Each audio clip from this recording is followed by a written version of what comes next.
Es una bendición estar entre ustedes. Ya tenía buen rato de no venir y lo que más me da gusto siempre de venir aquí es que veo caras conocidas y veo caras nuevas.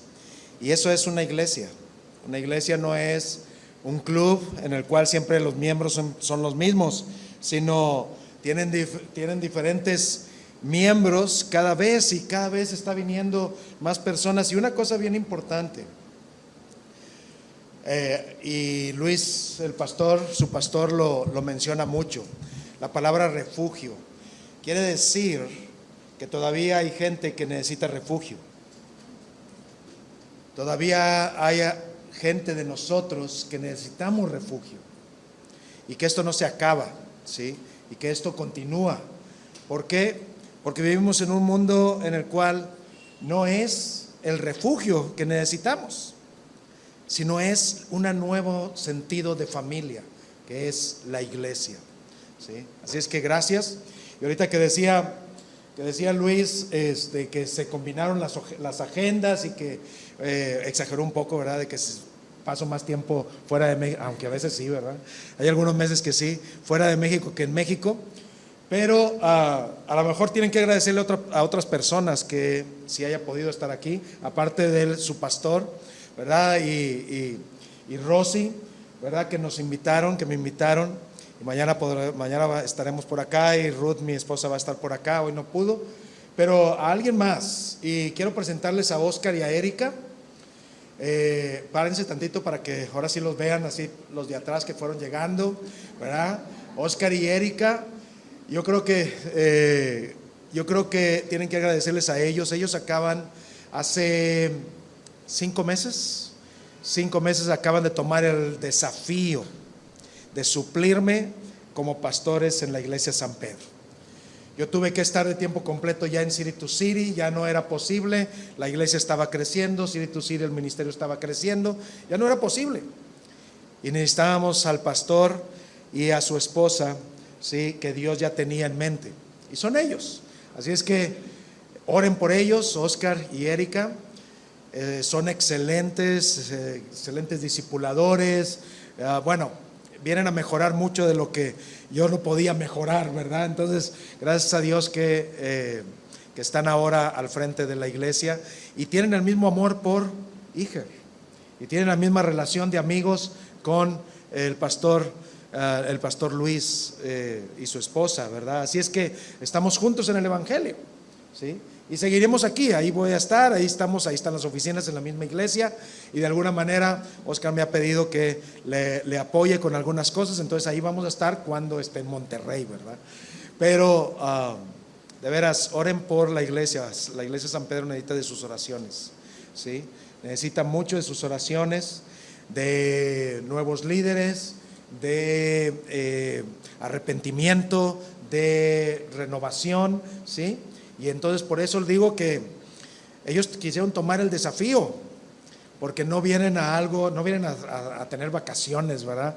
No vienen a una iglesia ya que tiene todo y que ya no hay nada que hacer y que nada más es ir a la oficina tantito y sí, ir con los niños tantito y no, hay mucho que hacer.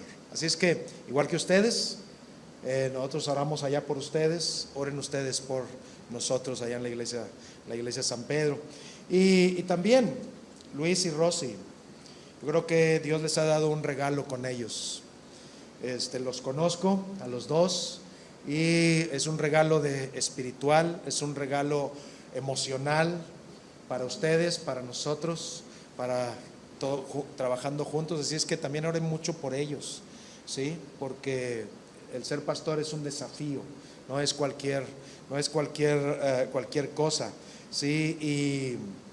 Y bueno, como oran por un gerente general de una gran empresa, no es cualquier cosa, ¿verdad? Es mucha responsabilidad. El trabajo es igualito el de ustedes y el de él, igualito en importancia, ¿sí?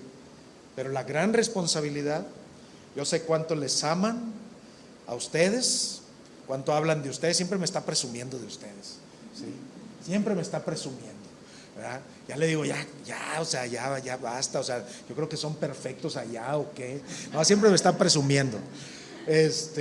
Pero bueno, les presumo yo de Luis y Rosy, ¿verdad? Son un regalo para ustedes, así es que aprovechenlos, ¿sí? Denles descansos, ¿verdad? Y aunque ahorita se nos olvidó presentar las ofrendas, ofrenden, diezmen, ¿verdad? Pero ahorita van a tener la oportunidad al último, ¿verdad?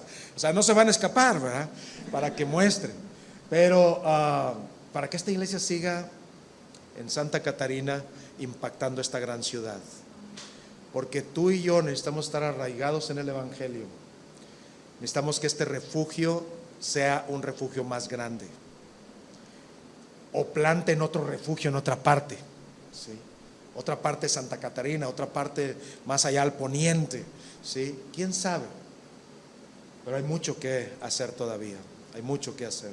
Así es que en esto, y esto precisamente es lo que Apocalipsis capítulo 2,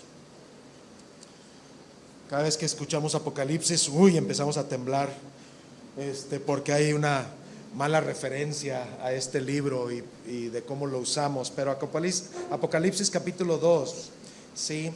En inglés, me gusta más la palabra en inglés, se llama revelaciones, ¿sí? Está revelando el Señor lo último que quiso revelar en su palabra, ¿sí? Y hay algo bien importante en el capítulo 2, versículos 12 al 17. Hay algo bien importante. Está hablando el Señor aquí, el Señor Jesucristo está hablando a 7 iglesias. A 7 iglesias las describe. A una iglesia como San Pedro, a una iglesia como Iger, los describe porque los conoce, lo vamos a ver más adelante. Está hablando a 7, pero quiero hablarles de la iglesia de Pérgamo. Pérgamo era una ciudad en Asia Menor, ¿sí? Pero era una ciudad que Jesús dice que es la ciudad del diablo, ¿sí? En donde habita el diablo. Imagínense qué tipo de ciudad, ¿sí? Dice la palabra de Dios: escribe el ángel de la iglesia de Pérgamo. Esto dice el que tiene la aguda espada de 2 filos. Sé dónde vives, le dice a la iglesia Iger, sé dónde vives, ahí donde Satanás tiene su trono, en esa ciudad. Sin embargo, fíjate bien, sin embargo, sigues fiel a mi nombre, no renegaste de tu fe en mí, ni siquiera en los días que Antipas, mi testigo fiel, sufrió la muerte en esa ciudad donde vive Satanás, ¿sí? Y luego sigue diciendo: no obstante, tengo unas cuantas cosas en tu contra. La iglesia de Pérgamo era fiel a la palabra de Dios, pero no era perfecta. Y entonces tengo unas cuantas cosas en tu contra, que toleras ahí a los que se aferran a la doctrina de Balaam, es decir, del Dios del mal, el que enseñó a Balac a poner tropiezos a los israelitas, incitándolos a comer alimentos sacrificados a ídolos y a cometer inmoralidades sexuales. Toleras asimismo a los que sostienen la doctrina de los nicolaitas. Por lo tanto, arrepiéntete, de otra manera iré pronto a ti para pelear contra ellos con la espada que sale de mi boca.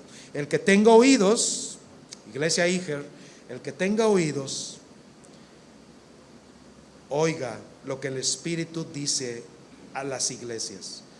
Al que salga vencedor, le daré del maná escogido, y le daré también una piedrecita blanca en la que está escrito su nombre, un nombre nuevo que solo conoce el que lo recibe. Oremos. Padre, que de mi boca imperfecta salga tu palabra perfecta, Señor. Ayúdanos en esto y prepara corazones para que estén abiertos a recibir tu palabra. En el nombre de Cristo. Amén. Amén. Fíjense bien. Concluyendo, ¿cuál es la historia de hoy? La iglesia de Pérgamo. Le está hablando a 7 iglesias el Señor Jesús, y la iglesia de Pérgamo es el día para hoy, ¿sí? Y le está diciendo a la iglesia: fíjate bien, tú que vives, yo te mando este mensaje, tú que vives en la ciudad de Satanás, tú que aquel siervo fiel que tuviste entre ustedes, tu pastor, aquel que tuviste entre ustedes, fue asesinado, ¿sí?, por Satanás, por el mal, por asesinos.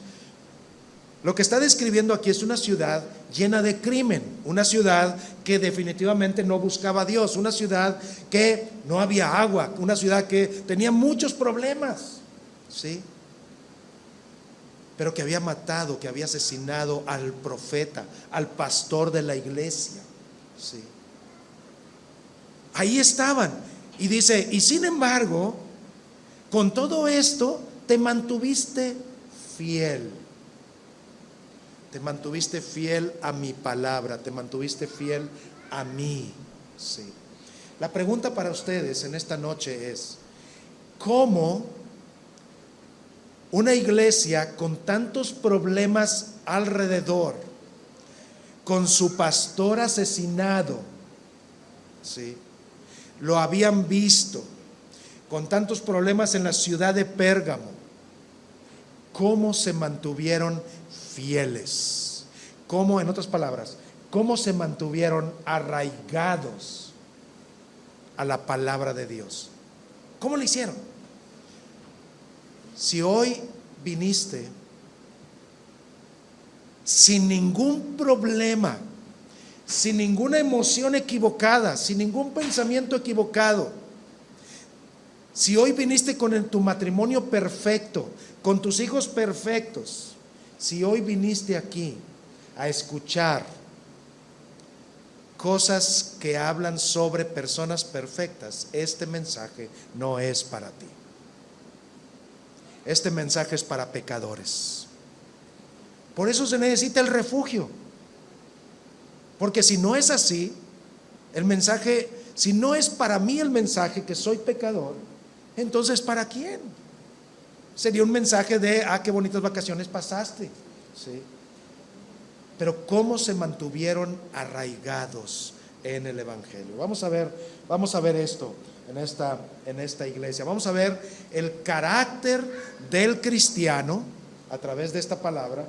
Vamos a ver la debilidad del cristiano y vamos a ver la seguridad del cristiano. Carácter del cristiano, la debilidad del cristiano y la seguridad del cristiano. ¿Están listos? ¿Están listos? Carácter del cristiano primero. Vamos a ver esto. ¿Cómo se mantuvieron arraigados? ¿Qué tipo de carácter? ¿Qué tipo de cristianos eran? ¿Sí? La iglesia de Pérgamo era como tú y yo. La iglesia de Pérgamo era gente que tropezaba, gente que tenía problemas entre los matrimonios, gente que se enojaban, gente que son imperfectos, como tú y yo, ¿sí? La iglesia de Pérgamo era así. Pero hay algo bien interesante. A pesar de cómo somos, Dios nos da un carácter cristiano. Pero ¿cómo es esto? ¿Cómo es el carácter y por qué se puede mantener un carácter cristiano? Primero, ¿cuál es el fundamento del carácter cristiano? ¿En qué se fundamenta? ¿Sí? Tú puedes decir, bueno, es que yo voy a la iglesia todos los domingos, es que no, hombre, soy el que más diezmo, es que no, hombre, oro todos los días, es que no, hombre, hago, y eso me hace un carácter cristiano, ¿sí? Bueno, les tengo malas noticias, ¿sí? ¿Por qué? Porque el diablo, el Satanás del que está hablando aquí en la iglesia de Pérgamo, conocía perfectamente las escrituras, la leía, la conocía, la vivió, ¿sí? Entonces, ¿qué es lo que hace un carácter cristiano al cristiano? ¿Cuál es el fundamento? Y mira, el fundamento no es la palabra de Dios, obviamente es nuestro fundamento, no hay otra cosa, es nuestro fundamento, pero la Biblia dice que la palabra de Dios no es solamente estas letras que estamos leyendo, estos libros que leemos, que estudiamos para saber teología, doctrina, etcétera. No es esto. Esto que estamos aquí leyendo es una persona. el fundamento del carácter cristiano no es lo que tú haces, es lo que una persona ya hizo por ti. En Juan 1:14 dice Juan que el verbo, la palabra de Dios, se hizo carne. Entonces no es la palabra, estas letras blancas y negras, cuando menos aquí son blancas y negras, ¿sí?, lo que te hace un cristiano. Lo que te hace un cristiano, el carácter cristiano, lo hace una persona por quien todo este libro fue escrito, por quien se escribió este libro, y esa persona es Jesucristo, el verbo que se hizo carne, y dice Juan, para habitar entre nosotros. El cristiano se arraiga del evangelio, se arraiga de la palabra de Dios, no porque la palabra de Dios sea algo hermoso, que lo es, pero a veces también habla de cosas bien duras, ¿sí o no? ¿Sí? Bien difíciles. No es solo por eso, es porque solo Jesucristo puede transformar tu vida, puede transformar tu matrimonio. Tú no. Hay por ahí un libro que se llama Los 5 lenguajes del amor, no sé si alguien lo haya leído, ¿sí? Pero ese libro de 5 lenguajes del amor dice que si le llevas un regalo a tu esposa, ahora sí ya van a tener un matrimonio muy bueno. O le llevas flores, o le dices cosas bonitas, o te comunicas muy bien, ya, ahora sí ya todo va a cambiar, ¿sí? Si tú crees, si tú confías en lo que tú puedes hacer para transformar lo que necesita ser transformado, que es tu corazón primero, no el de tu esposa que a veces se enoja contigo, o no el de tu esposo que a veces te grita, o no el de tus hijos que no te hacen caso, no el de ellos, el tuyo primero, es que Jesús es entender que hay alguien más grande que tus problemas, y ese es Jesús, que vive y vive para siempre, ¿sí? Vive contigo, vive ahí contigo. Es lo que transforma tu carácter. ¿Y qué es el carácter? Si no es anhelos. Fíjate bien, si a mí me hacen algo malo, ¿sí?, si a mí me golpean, mi primera intención es ¿qué? ¿Darle las gracias? No, ¿qué es? Devolvérselo, ¿sí? A menos que esté más grandote, mejor corro, ¿verdad? ¿Sí? Pero es devolvérselo, es enojarse con el otro, ¿sí? ¿Tú crees que un matrimonio se arregla no enojándose? Pues es imposible, porque nos vamos a enojar muchas veces, ¿sí? O no enojándote con tus hijos, o a lo mejor tu jefe te trató mal, o a lo mejor, ¿sí? No se arregla así. Lo que hace diferente es el cambio de anhelos. Y el cambio de anhelos en tu carácter es anhelar a alguien que hizo lo impensable por ti, que a pesar de cómo eres, a pesar de cómo tratas a los demás, a pesar de que no eres quien eres, Él quiso ir a la cruz, como lo hemos cantado, por ti y por mí.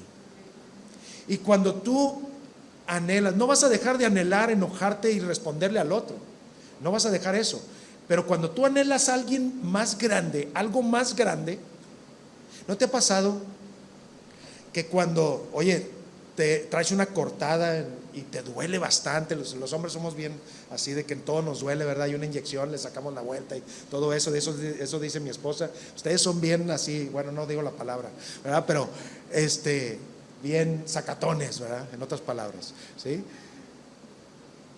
Pero, oye, traes esa cortada, te duele mucho, pero de repente estás martillando algo y te martillas el dedo, ¿verdad que la cortada desaparece? Como por arte de magia, ya no te duele. ¿Qué te duele? El machucón del dedo, porque es más grandote. Bueno, el carácter cristiano se forma cuando de un anhelo de responderle con la misma moneda a la otra persona, anhelas más a Jesús, ¿sí? Anhelas más lo que hizo por ti, anhelas más lo que hace por ti, lo que ya hizo, hace y va a hacer, ¿sí? Cuando tú tienes un problema, una dificultad, cuando está batallando algo en cualquiera de tus relaciones, amigos, matrimonio, familiares, ¿sí? Lo que necesitas no es cambiar ese anhelo y decir, ya no lo odies, ya no quieras golpearlo, ya no quieras enojarte, o sea, no te enojes, déjalo, cuenta hasta 10 y listo, ¿sí?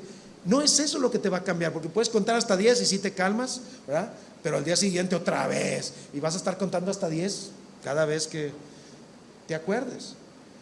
Pero cuando esto es ahogado por otra cosa más grande, entonces tu carácter se arraiga en el Evangelio de Cristo. Y no te lo quita, pero te ayuda a que esto no explote. Te ayuda a que cuando tu hijo, tu hija, haya hecho lo primero que le dijiste que no hiciera, ¿sí? Te ayuda a que aunque te enojes, aunque te molestes, no explotes, porque Cristo te amó como eres. Cristo te amó tanto que perdonó todos tus pecados, que lo que te hizo tu hijo, tu hija, o tu esposo, tu esposa, o tu jefe, ¿sí? Es lo mismo que tú le has hecho a otros o que tú le hiciste a Cristo, ¿sí? Entonces, en ese sentido, es el carácter, es el fundamento. Jesús es el fundamento. Entonces, el anhelo de querer más de Jesús te ayuda a querer menos de tu enojo, te ayuda a controlar tus enojos, te ayuda a decir, verdaderamente mi esposa tiene más cualidades que esto que no veo en ella. Te ayuda a decir eso, aunque estés bien enojado, ¿sí? A acordarte de las cosas que debes acordarte, porque Jesús ya está contigo y te está diciendo, acuérdate de lo que tú me hiciste, acuérdate de que no me obedecías. ¿Por qué quieres que tus hijos te obedezcan? Acuérdate de que tú no me amaste como debes amarme. ¿Por qué quieres que tu esposa te ame así? Tú no me amaste. Y entonces, cuando tú te acuerdas de esto, cambia algo en ti. Y entonces, aunque no recibas lo que tienes aquí, tú das, y entonces te aseguro que la otra persona va a cambiar. ¿Por qué te aseguro eso? Porque la Biblia dice que cuando respondemos con el bien al mal, ¿qué pasa? ¿Saben? ¿Se acuerdan de esto? ¿Qué pasa? ¿No te ha pasado? Esto es bien real. Dice la Biblia que cuando respondes con el bien al mal, dice, carbones encendidos pone sobre su cabeza. En otras palabras, lo avergüenzas o la avergüenzas. Y entonces, ¿qué dice? Se rompe, y entonces te responde mejor también. ¿Por qué? Porque Cristo ya te ayudó a cambiar esa primera naturaleza que tienes, esa primera reacción, ¿sí? Porque Jesús hizo tanto por ti que ya no puedes decir, si hizo tanto por mí, ¿por qué no la perdono? ¿Por qué no lo perdono? ¿Sí? Si Él hizo tanto por mí, si Él me perdonó tanto, ¿por qué yo no puedo perdonar esto? ¿Sí? No sé si estás pasando por algo. No te conozco así, no estoy en tu casa todos los días como para saber exactamente. Y cuando digo que Luis siempre me está presumiendo, siempre me está hablando cosas buenas, nada malo, ¿sí? Entonces no puedo saber si estás pasando algo mal. Pero si lo estás pasando, espero que escuches esto. Solamente Cristo puede cambiar tu vida. Y solamente Cristo puede cambiar tu matrimonio. Solamente Cristo puede cambiar cuando tu carácter se arraiga en Él, ¿sí? Ahora, ¿cuál es el poder del cristiano? ¿Sí? Dice el Señor, pero yo conozco tus obras. ¿Sabes cuál es el poder de ese carácter? ¿Cómo poder cambiar los anhelos? ¿Sabes cuál es? Que el Señor sabe de qué pie cojeas. El Señor sabe cuáles son tus debilidades. Dice, yo conozco tus obras. Él te conoce. Él sabe que te enciendes rápido, ¿sí? Él sabe que te enojas rápido. Él sabe que no perdonas, que batallas para no perdonar. Él sabe eso. Él te conoce. Y si te conoce, cuando una persona te conoce, ¿qué pasa? Te ayuda a poder vencer aquello, ¿sí? Y si te conoce que te enciendes rápido, pues te habla con palabras suavecitas. ¿Por qué? ¿A poco si te conoces a alguien que se enciende rápido, vas a ir y le vas a decir, oye tú? ¿Sí? No, entras ahí poco a poquito, de puntillas, ¿verdad? Bueno, Jesús hace eso, te conoce y se aproxima a ti de una manera en que puede cambiar tu vida, en que puede cambiar aquello, que puede moldear aquello que te conoce y que es tu debilidad. ¿Sí? ¿Qué quieres que Dios te ayude a cambiar? El poder está en Cristo, y es que Cristo te conoce perfectamente. Y Cristo sabe que estás sufriendo. Y Cristo sabe que tienes enojo. Y Cristo sabe que que algo te está corroyendo tu corazón, que algo te está molestando. Cristo sabe que algo te está haciendo tropezar. Cristo sabe esto. Nada más Cristo te conoce perfectamente. Ni tu esposa, ni tu esposo, ni tu mamá, ni tu papá, nadie te conoce perfectamente. Solamente Cristo te conoce y sabe lo que haces en lo oscuro cuando levantas tu computadora. Sí. Sabe que lo que haces cuando estás allá solo en la oficina, con una mujer o con un hombre. Sí. Él sabe de tus debilidades. Él sabe de las debilidades de los hombres y sabe de las debilidades de las mujeres. Y Él, como dijo Luis, Él no te juzga. Él te ama y te muestra su amor yendo a la cruz y sacrificándose, ¿sí? Y tratándote a ti como la novia que quiere Él perfeccionar. La iglesia es la novia de Jesucristo. Y Jesús te ama más de lo que tú le amas a Él. Nunca vas a poder igualar su amor. ¿Sí? Ese es el poder, que Él te conoce y Él está ahí y Él te agarra de la mano y Él te detiene. Y Él sabe cuáles son tus tentaciones y Él te detiene y Él está ahí y Él está para que tú te acuerdes y digas, pero Jesús está aquí conmigo. Porque Él es una persona que te ama. ¿Sí? Y esto nos lleva al segundo punto. ¿Sí? Dentro de todo esto, Él conoce que tu carácter es la clave para mantenerte arraigado, ¿sí? Y ser fiel a Él. Que edificar ese carácter cristiano te mantiene fiel en una ciudad donde hay dificultades, donde no hay agua, donde hay crimen, donde vive Satanás. Él sabe, Él te conoce, ¿sí? Pero aún así sabe también que te estás manteniendo fiel y que estás luchando la buena batalla. Sí. Pero Él sabe, otra vez, Él sabe de tus debilidades. ¿Cuál es la debilidad de esta iglesia? La iglesia de Pérgamo. ¿Cuál es la debilidad tuya? ¿Cuál es la debilidad de esta iglesia como iglesia? Fíjense bien, la iglesia, dice el Señor Jesús, dice, pero tengo algo contra ti. Aunque te has mantenido fiel, aquí estás, estás creciendo, estás estudiando, estás discipulando, estás haciendo lo que debes hacer, ¿sí? Ahí te conozco, ahí estoy, pero tengo algo contra ti. Y es cuando vienen las debilidades, es cuando viene el poder de estar arraigado en el Evangelio, ¿sí? A través de esas debilidades. ¿Cuál era la debilidad de esta iglesia? Pasaban cosas bien raras, ¿sí? Bien raras.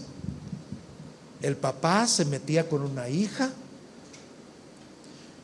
hombres y mujeres se engañaban, no ofrendaban, ¿sí? Pasaban cosas bien raras que nada más pasan en iglesias como cuáles, como la de Pérgamo. Eso no pasa en San Pedro, ¿sí? No pasa en Níger. Claro que sí, nada más que no sabemos, ¿verdad? Pero pasaba allá. Pero ¿sabes qué? Ese no era el problema. Esto no es el problema. El problema no era el pecado que había en la iglesia. ¿Sabes cuál era el problema? Que la iglesia toleraba el pecado, que los matrimonios no luchaban por conocer más a Cristo, que no había disciplina en la iglesia.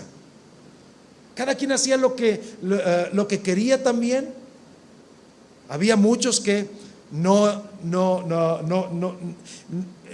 actuaban conforme al Evangelio, y el pastor, aunque era fiel a la palabra, y la iglesia toleraba todo eso. Así es que prepárate cuando el pastor diga: tengo que hablar contigo, puedes venir, ¿sí? Porque debe hacerlo, ¿sí? Debe hacerlo. Porque el problema no es tanto la práctica del pecado. ¿Sabes qué? ¿Sabes eso? El problema, todos somos pecadores, todos, tú y yo somos pecadores.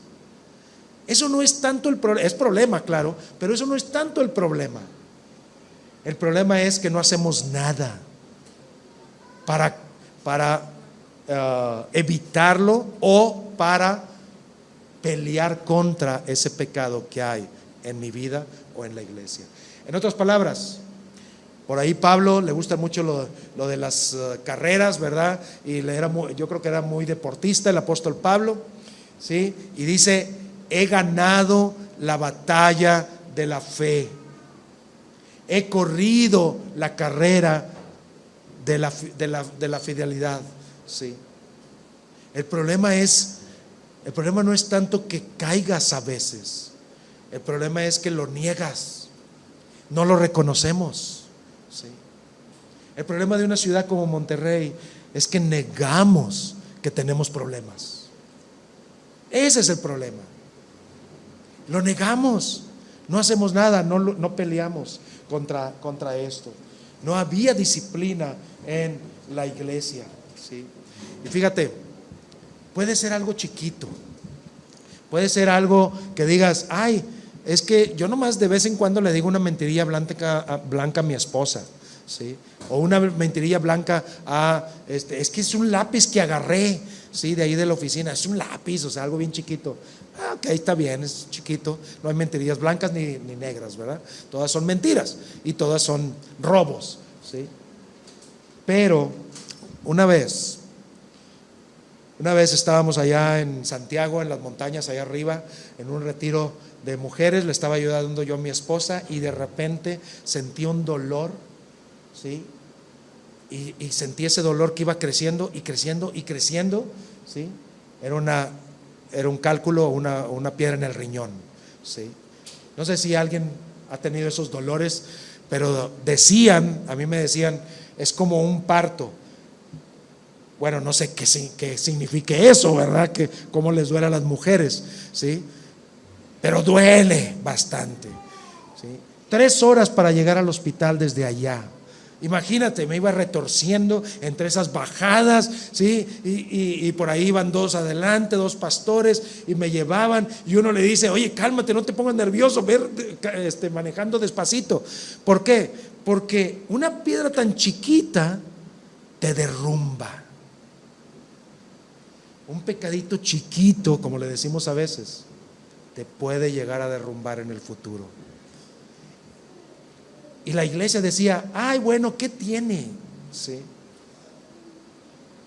Ay, mira, qué chistoso, dijo una maldición el niñito, ¿sí? Qué chistoso se oye, ¿sí? Bueno, sí, se oye chistoso ahorita, pero el día que se lo diga a alguien y lo golpee, ya no va a ser tan chistoso, ¿sí? Es que hago esto con mi esposa. No, hombre, no es nada. O sea, ¿por qué te enojas? O sea, no es nada. Sí, pero va creciendo y puede destruir después, ¿sí? Como esa piedra que me destruyó completamente. O sea, literalmente te revuelcas, ¿sí? Ahí en el sillón, y luego te ponen esto y te ponen, a mí me pusieron así, como dicen, bien high, bien así como elevado, ¿verdad? Porque me dieron morfina hasta más no poder, porque no me hacía la medicina, ¿verdad? Y yo andaba así todo, dice Ruth que andaba ya diciendo incoherencias. Le dije, ¿por qué no me callaste, verdad? O sea, en la boca, quién sé qué dije, ¿sí? Bueno, pero estuvieron puros amigos tuyos. Luis no dijo nada y así, ¿verdad? O espero que no se los haya contado en un sermón, ¿verdad? Pero bueno, tu debilidad. ¿Cuál es tu debilidad? ¿Cuál es tu debilidad? Acércate a Jesús para que te ayude a cubrir en el sentido no de esconder, sino de acoger, de aplanar, de no dejar que salga de nuevo, ¿sí? Y si sale, vuélvele a decir a Jesús: Jesús, no te apartes de mí, tú eres el único, ¿sí? Y esto me lleva al tercer punto. ¿Cómo podemos hacer esto? ¿Cómo podemos tener seguridad a pesar de mis debilidades? A pesar de que el Señor me conoce, ¿sí? ¿Cómo podemos? ¿Sí? Y dice el Señor, bien sencillo: no te pido nada que hagas, no te pido que cambies, no te pido nada de eso. Lo único que te pido es arrepiéntete. Dice, por lo tanto, arrepiéntanse de lo que están haciendo. En el caso de la iglesia de Pérgamo es: arrepiéntate de lo que no estás haciendo, de no luchar contra el pecado, de no luchar la buena batalla de la fe. Sí. Arrepiéntete. ¿De qué tenían que arrepentirse? Simplemente de no seguir a Jesús en esa área. La seguían en muchas otras, le dice Jesús: oye, eres bien bueno en esto y en esto otro, pero en esto tengo contra ti. Sí. Y tú puedes decir: oye, pero de las 100 cosas que tengo, 90 las hago muy bien y 10, bueno, pero que son 10, es el 10%, ¿sí? Bueno, pues da tu diezmo, es el 10%, ¿verdad? A ver, ¿verdad que sí es bastante? ¿Sí? No, pero ese diezmo va a crecer y va a echar a perder a las otras manzanas, ¿sí? Cuidado con esto, arrepiéntete. Y es un acto de sacrificio, ¿sí? En el cual podemos ver a Jesús en la cruz y puedes decir: Señor, tú hiciste todo esto por mí, ¿por qué hago esto? Ayúdame, me arrepiento de veras. Cada vez que estés viendo hacia donde no debes de ver, voltéate a la cruz de Cristo en alguna parte. Imagínatela si no la ves. Imagínate a Cristo crucificado por ti. Cada vez que veas a aquella persona que el estómago como que se revuelve, ¿sí? Bueno, deja que se revuelva, pero voltea a ver a la cruz. Y es como si tuvieras un Pepto-Bismol, inmediatamente se te quita la revoltura, porque ves a alguien mayor que hizo algo más grande por ti de lo malo que te hizo a ti. ¿Sí? Arrepiéntete constantemente. Y le dijo el Señor: pero recuerda, 13 años, hija, 13 años. Recuerden que lo que yo hice por ustedes lo hice desde el principio y lo voy a seguir haciendo. ¿Qué celebramos? Que Jesús está entre nosotros y que va a seguir entre nosotros a pesar de nosotros. Está en tu familia, en tu matrimonio, en tu trabajo, a pesar de ti y de tu jefe, o de tu esposo o tu esposa, o de tus hijos, a pesar de quien sea, ¿sí? Lo único que nunca podemos decir a pesar es a pesar de Luis, porque pues Él es bien bueno, ¿verdad? Y si es perfecto y todo eso, ¿sí? Pero no, a pesar de ti, a pesar de mí, el Señor está contigo y le dice: yo les voy a dar, fíjate bien, a lo mejor no sabes lo que es esto, yo les voy a dar el maná escondido, y con eso termino. ¿Qué es el maná escondido? ¿Saben lo que es el maná? El maná es el pan. Cuando estaba el pueblo en el desierto, ¿sí?, que pasaron 40 años en el desierto hasta llegar a la tierra prometida, un viaje que, por cierto, debería de durar 40 días, duró 40 años por el pecado del pueblo, ¿sí? Pero cuando estaban en el desierto le dijeron a Moisés, le dijeron: oye, ¿por qué nos sacaste? Allá estábamos en Egipto, sí, éramos esclavos y todo, pero ya teníamos comida, y aquí mira, no tenemos nada. Y viene Moisés y le dice al Señor: Señor, se están quejando de ti, allá tú. Eso fue lo que le dijo. Y le dijo Moisés, el profeta, el líder, ahí el pastor, ¿sí?, le dice eso, y el Señor, ¿qué hace? Empieza a llover pan, ¿sí? Un pan así de esos que hacen en casa, bien rico, bien especial, ¿sí? Y se lo empiezan a comer y comer, y les dice: no guarden para mañana, porque si guardan se va a echar a perder. Es decir, dependan de mí todos los días, yo todos los días les voy a mandar maná. Bueno, ya estaban por ahí, imagínate, una semana de puro maná, de puro pastel, de puro pastel, no, porque el pastel nunca, al menos yo nunca me voy a hartar, pero de pan sí, o sea, de pan blanco, de pan, ¿sí? Se hartaron y le dijeron: Señor, Moisés, oye, está bien, ya nos dio pan, pero puro pan, o sea, ¿qué es esto, verdad? Y entonces el Señor se enoja y les da carne. Dice, les dio tanta carne que hasta le salían por los oídos, ¿sí? Les dio tanto que hasta le salían por las narices, por los oídos, ¿sí? Pero ¿cuál es el maná escondido? Moisés guardó maná, pan, ¿sí?, creyendo que siempre iban a estar agradecidos los israelitas y todo eso, pero lo guarda no para comerlo después, el Señor le había dicho que no podía, sino lo guardó como un testimonio. ¿De qué? Yo te di hoy, y aquí está, y recuerda, te voy a dar mañana. Y eso es lo que les está diciendo el Señor. Les está diciendo: yo te voy a dar el maná escondido, es decir, el maná del mañana, no de 13 años, del mañana. Iglesia Iger, el Señor sí quiere que estén arraigados en el Evangelio, pero el Señor les está dando el maná del mañana, les promete que les va a dar el maná del mañana. ¿Tienes problemas en el matrimonio? Te promete que está contigo y que te va a dar el pan del mañana, el pan del futuro, el pan para siempre. Es decir, va a estar contigo para siempre. ¿Qué tienes que hacer? Arrepiéntete nada más de no creerle, nada más de eso, no hagas más. Arrepiéntete de no creer en mí, de no depender de mí. Y esto se los dejo por hoy. El Señor les va a dar el maná del mañana. 13 años, esto es el comienzo nada más. Y tú te vas a retirar, pero todavía la iglesia va a seguir, Luis. Te vas a cansar como yo, ya me cansé, y pues gracias a Dios que Oscar y Erika aparecieron, ¿sí?, mandados por Dios.